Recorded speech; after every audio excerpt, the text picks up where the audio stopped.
Hey guys, this is Coach Mike Ryan from the Fastball USA Training Center. Hope all is well. Creating this video today for pitchers and really even for coaches and giving them ways to help their pitchers, and very specifically pitchers who start to struggle throwing strikes in the middle of the game and need to make quicker adjustments. Okay, so if you're a coach and you have a pitcher who's struggling throwing strikes, this video is for you in order to help them quicker.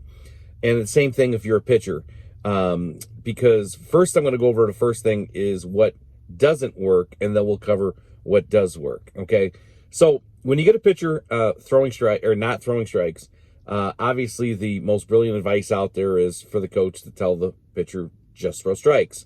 Guess what? We're not helping. So other than telling them just throw strikes, oftentimes you'll see a coach call timeout, go to the mound, and then all of a sudden start doing a pitching lesson on the mound. The last thing that kid needs at that point is a pitching lesson, okay? In the heat of competition, where he's struggling already, if we start to bog him down with too many things to think about, he's just going to struggle more. And we need him to make a quick adjustment. So here's how I would go about this. So first, as a coach and even as a pitcher, what you got to be is aware. Okay, so if you're missing the strike zone, you're typically going to be missing in one direction more than any other. Okay, so for example, you may have a pitcher that's he's struggling with strikes, but if you really paid close attention, you're going to go, for example, he's missing high more than anything else, right?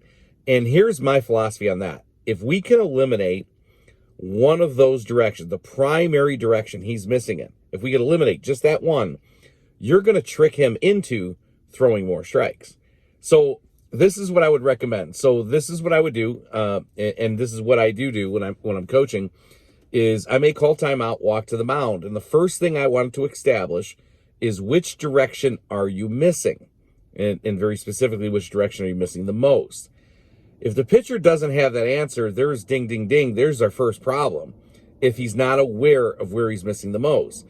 So if he can't answer that question, I'll then go to the catcher to see if he's aware of which direction he's missing the most. Bottom line is we're going to establish that between myself, between the pitcher, and the catcher. Which direction is he missing the most? So first, create awareness. Second, once you've created the awareness of where he's missing the most, what I want you to do is make a commitment. Before you leave that mound as a coach or pitcher, I want you to think like this, is I'm going to make a commitment. And the commitment is this. And this is what I usually tell my pitchers, okay? Walk them all if you want to, okay? If you want to, walk them all. But here's the deal. We're not missing in that direction anymore. So let's just say you get a pitcher that is predominantly missing high most of the time when he misses the strike zone. We walk out to the mound, we establish, okay, you're missing high. Now, before we leave that mound, we talk about, okay, I need a commitment to you. I'm going to be okay if you walk them all if you want to. But the deal is you cannot miss high the rest of this inning. There is no missing high. Okay? And once you establish that commitment, so the pitcher now knows it's okay to bounce him in, right? It's okay to miss in any direction, but I can't miss high. Now, what starts to happen is the brain is now going to focus on something different. And guys, what you got to understand is when a pitcher's goal changes or when he commits to a goal, what often happens is his technique will start to change a bit according to his goal. So the primary focus here is going to be to get him to commit to failing anyway, except the way he's been failing the most. So he makes a commitment. Now, if there is one other thing we will talk about, and that is, so for example, if the pitcher is missing high in this case, I will ask him, what are you looking at? Okay, and this is a very important question if you're a coach to ask, okay, and a pitcher to ask yourself, what are you looking at? Okay, because if I'm trying to, for example, hit the catcher's glove, and I keep missing high, the real question is, why do I continue to keep looking at the catcher's glove? Because my eyes will lead what I'm doing. So I think the obvious answer to this is change what you're looking at. So if I'm looking at the catcher's glove every single time and I have a tendency to miss high, I need to change my focus point to something that's lower. So for example, in this case, I may say, okay, change what you're looking at, meaning look at the catcher's feet. Look at the back of home plate, depending on how extreme the adjustment needs to make. But remember, at the end of the day, we're going to make a commitment to not missing high. So the mistake most people make, and that, or maybe they don't understand, is when you change what you're looking at, when you change your goal, you're influencing technique changes anyway. So going out to the mound and talking about technique and giving a pitching lesson in the middle of the game is not the answer, in part because the pitcher needs to compete. And if he's thinking, he's not competing. So, and he needs to also trust himself. Okay. So rule number one, okay, or step one, create awareness. Which direction am I missing in the most? Rule number two, or step two, make a commitment to not missing in that direction anymore. And then step three would be, the advice would be, if you're going to make any adjustment, change what you're looking at. Now, for those of you who, for example, if you shoot a basketball, think about a kid running up and down the basketball court shooting and he's missing. Okay, so for example, if he's missing the basketball hoop and he's missing short. If he's missing short, he's not running up and down the court thinking about his basketball shooting technique. He's got no time for that.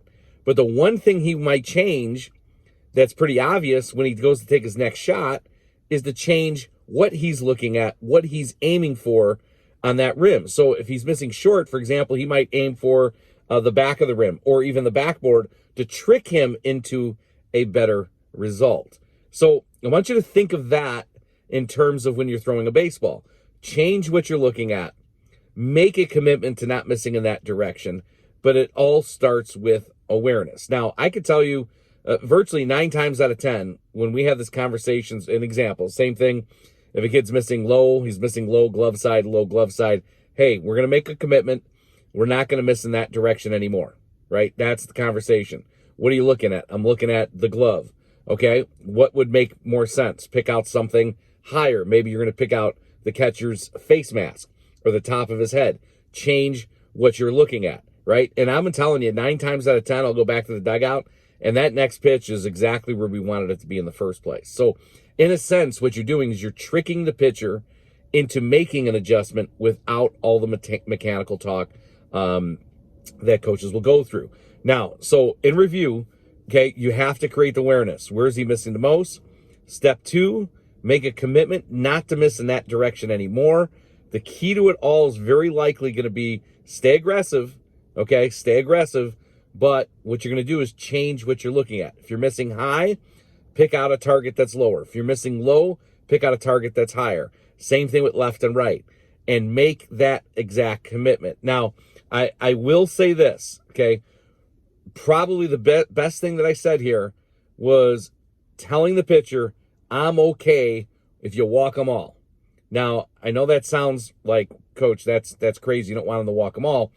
But I want to let the pitcher know it's okay to fail as long as they're failing differently. So if you have any questions about this, let me know. This is Coach Mike Ryan. You can email me with any questions, fastballusa@hotmail.com. Also, check out our website at fastballusa.com. But I created this video for pitchers to learn how to make adjustments quicker, but also for all those coaches out there that when they see their pitcher struggling, they want so badly to help them.